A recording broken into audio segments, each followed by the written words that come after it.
Okay, guys.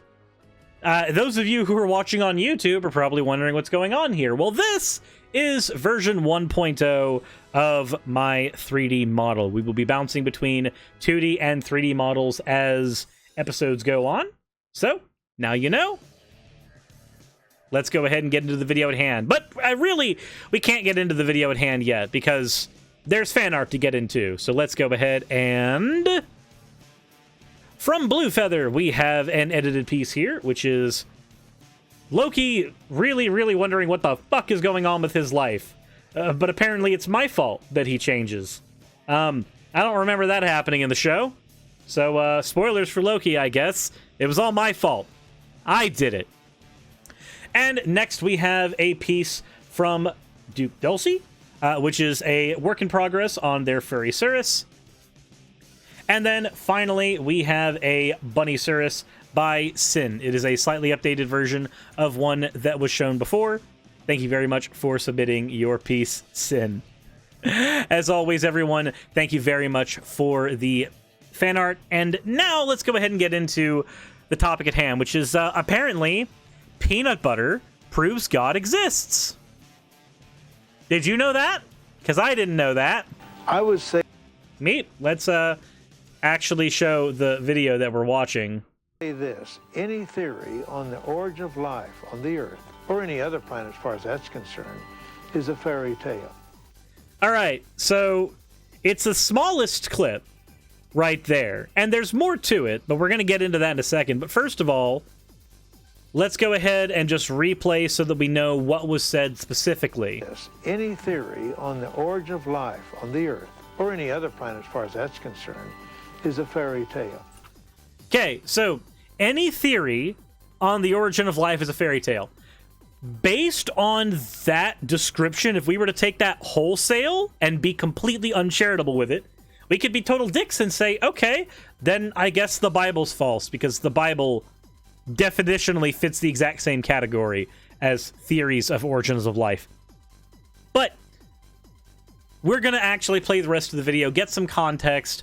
We're going to see what else is said here. This is a very oldie, but it was submitted to me under the pretense that it was a goodie. A fairy tale, pure and simple. Life from non-life, apart from God's direct intervention, is a fairy tale.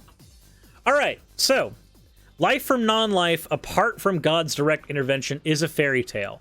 But how? To make a statement like this, you need to already accept that God exists. And, well, those of you who've been watching for a while know that I'm an atheist, so I don't really accept that proposition. If you can't demonstrate conclusively that God exists, and also that God conclusively built the universe as we see it right now, then a statement like this is an argument from ignorance. You have no idea if your position is true, yet you must argue that the converse is definitely not true, despite the fact that you're ignorant of your position. Now, normally, this would mean that somebody is... normally the problem with an argument like this would be that, hey, I don't have an explanation, you don't have an explanation either, and we would both accept we don't have explanations. The problem here, the reason this argument is as bad as it is they're accepting that they have the definition of how the world came into existence. They're accepting, or at least putting forth, that that's what they have, that that's the real and true way that things are, despite the fact that they're not going to be able to bring up actual evidence for that, over and above weak evidence known as arguments. So let's go ahead and play the rest here. But despite that obvious truth... Wait, despite that obvious truth, hold on. ...from God's direct intervention is a fairy tale.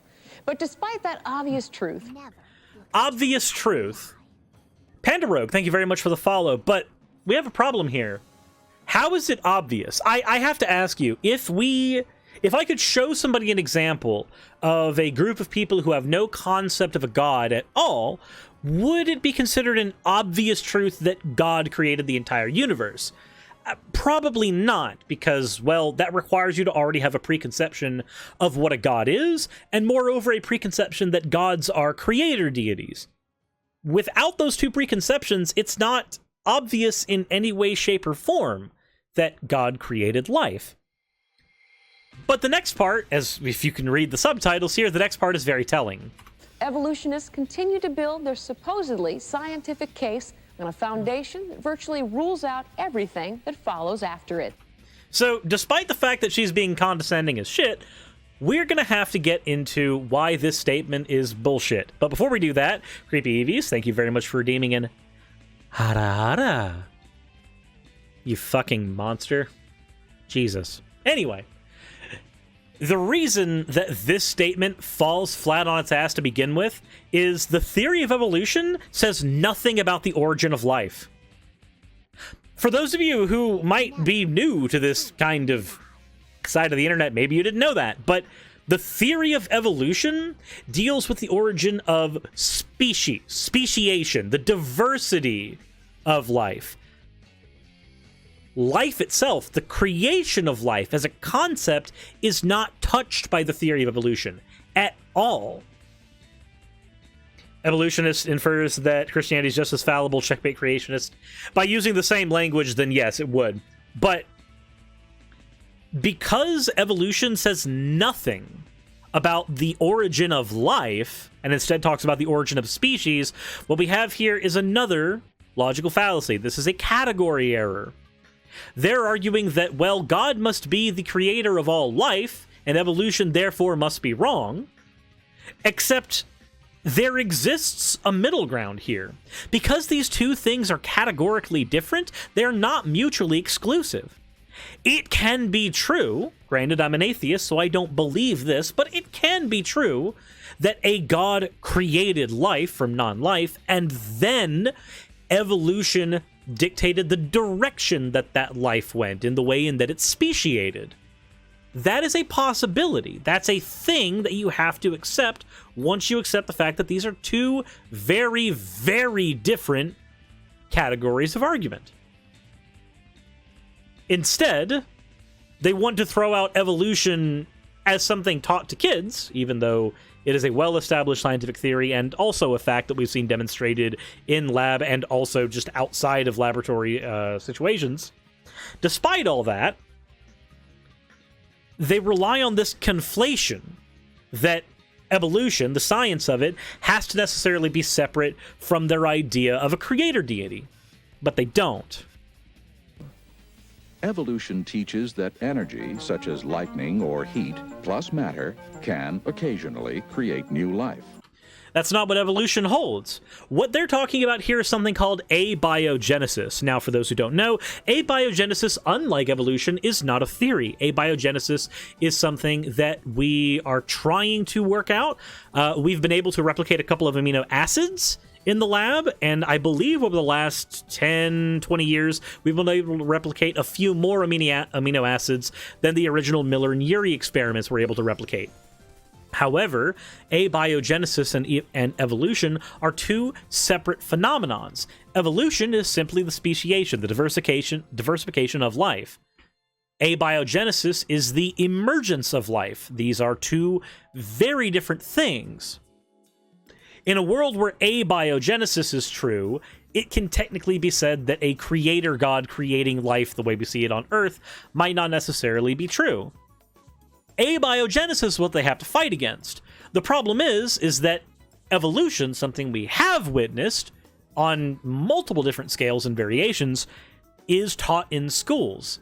And creationists, especially the ones in this video, have to fight very, very hard to try to keep their, at least they did, up until the point where they lost in the US legal system and are no longer allowed to teach creationism in schools. They've had to fight this legal battle for years of creationism versus evolution, despite the fact that that's not a battle that even needs to be fought. There are microbiologists who are Christians, and the way they square their faith is really simple. God started everything, and evolution ran it forward. That's literally all they have to do to square those two parts of their beliefs.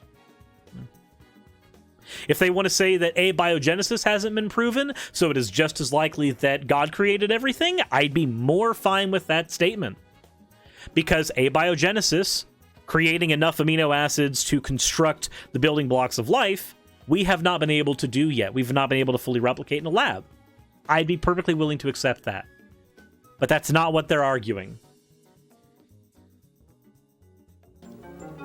Yet our entire food industry rests on the fact that this can never happen. Wait, our food industry rests on the fact that abiogenesis can't happen? Oh, no. This is something completely different. Okay, so this isn't abiogenesis they're arguing against. I can't remember what the name for this thing is. Maybe somebody in chat will be able to help me out. What was the name of the idea that life could spontaneously arise from certain conditions? So, like, the experiments were like, hey, when we see that food is rotting, maggots appear in the food. Spontaneous generation, I think that might be what it is. I think you might be right on that, Bunny Loaf. But this spontaneous generation, we'll run with that if that's what it is. Spontaneous generation was shown to not be real because we found that it wasn't that maggots were coming up in food and just appearing there because the food was rotting. They weren't spontaneously generating because food was rotting. The preconditions for that life to form were already there. Like, maggots were forming in these things because flies were able to get in and lay their eggs. Whenever we were actually observing things 24/7, we were able to find out that, yes, mold, maggots, and other things do tend to culture in rotting food, but not because they're sitting there in the middle of the food and they just spontaneously happen. It's because the preconditions for these things to form have previously been met. Panda Rogue, thank you very much for redeeming your points for an owl. So if they're talking about spontaneous generation, they're talking about yet another different principle, one that we have managed to disprove. Whereas abiogenesis is something that we're experimenting and building onto every day. Spontaneous generation is something that we thoroughly debunked decades ago. If we examine a jar of peanut butter, it contains matter and is exposed to light and heat. But we never find... What kind of fucking peanut butter is that? Is that Jif? Real ones understand. Good. Anything but Peter Pan. Literally anything but Peter Pan. ...matter and is exposed to light and heat. But we never find new life inside unless an outside life contaminates it. So what they're describing here is, again, how we found out that spontaneous generation is not a thing. This is not the same thing as finding out that abiogenesis could never happen. And this is most certainly not the same thing as saying that evolution didn't happen. Again, evolution is the diversification of life. We see diverse life forms right now, and we are able to create new life forms using previous life forms as building blocks, the same way evolution has pretty much always worked. Either we pass down certain things through breeding, or we also make sure that different mutations happen, or the mutations happen and then we use them to our will. These are all examples of things that we would expect under the theory of evolution.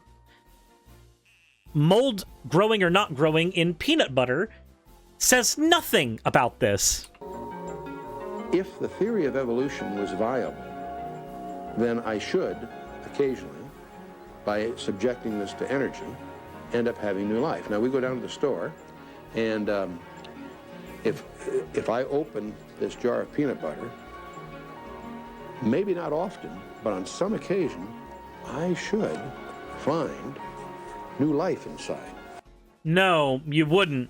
The theory of evolution says nothing about that. The theory of evolution doesn't argue that you would find new life. Actually, by the theory of evolution, you wouldn't expect that because the preconditions for that life to be met wouldn't be there, because no life that we know of has adapted to this type of spontaneity. That's not what we would expect. And so, when we open the jar of peanut butter, we look in there, there's no new life. Yeah, there never will be, because that's not what we'd expect to see. Like, at all. And aren't you glad, okay? Now, you may smile at this, but hopefully you'll never forget it, because... Oh, I will never forget this. Oh, believe me, I'm not going to forget this for the life of me. Remember, guys, an atheist's worst nightmare isn't just a well-formed banana shoved right up the butthole. It is also a well-formed jar of peanut butter. Apparently. You and I conduct, collectively, over 1 billion experiments every year, and we've done that for virtually 100 years. And we... Wait. No. Don't fall into this trap. Don't. KP Names, thank you very much for the follow. But no, do not fall into this trap. Do not fall into this trap. Okay, so guess what? They're not flat out saying it. They're not flat out using this argument. But this actually works into another common creationist argument, the fine-tuning argument. The idea that it is so unlikely that the world would be formed in the exact way that it's formed right now, that people would exist in the exact way that they exist right now. So because it's so unreasonable and so unlikely, it must necessarily be the case that a god was involved. Now, the fine-tuning argument generally falls apart when you accept the fact that unlikely things happen all the fucking time. So this sounds like the building blocks for that argument. Despite the fact that we've tried hundreds of billions of times over the last 100 years, we've never been able to replicate this. It's so unlikely that life would spawn, it must have required a creator. The way that I like going about this, generally speaking, is this. So, you've got, right here, this is going to look weird for some people. We have a hammer. But more importantly, we have a handful of trading cards, right? Cool. When I shuffle these trading cards up, and I set them down, there is a likely hand I might get. There's also a series of hands that I might not get. And every single hand that I can potentially get out of this deck of cards is going to be equally unlikely to the other hands. They are all very unlikely combinations of cards. No matter how many times I shuffle this deck and try, they will always be unlikely combinations. And yet, despite that fact, every time I draw a hand, one of those unlikely combinations has come to pass. The biggest problem with the fine-tuning argument is that when it comes to statistics, the likelihood of things that have already happened is necessarily 1. The likelihood of potential things can be whatever the math dictates it to be. But once it's already happened, the likelihood is 1. Because that's where we are. Never encounter new life.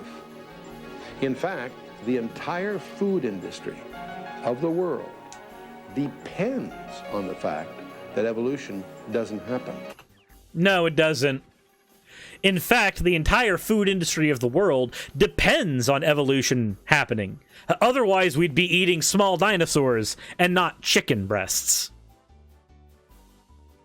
But why would we expect creationists, young Earth creationists specifically, to really know any different here? Again, it's a very, very old video, but this is argumentation that's still used today. This is stuff that I still hear when I go out to the fucking grocery store in the middle of Georgia. And I heard this more back when I was working at Aldi, when I was working with a bunch of creationists. And I would hear this type of shit all the time, despite the fact that apparently talking about religion at work is supposed to be a faux pas. But, you know, doesn't matter. But I want to know what you think. Do you think that peanut butter proves God? Because last I checked, the only thing that really gets proven is that Peter Pan peanut butter proves there is in fact a devil. So, with that all said, if you guys enjoyed this video, please let me know in the comment section below if you're watching on YouTube, and let me know in the chat if you are watching over on Twitch.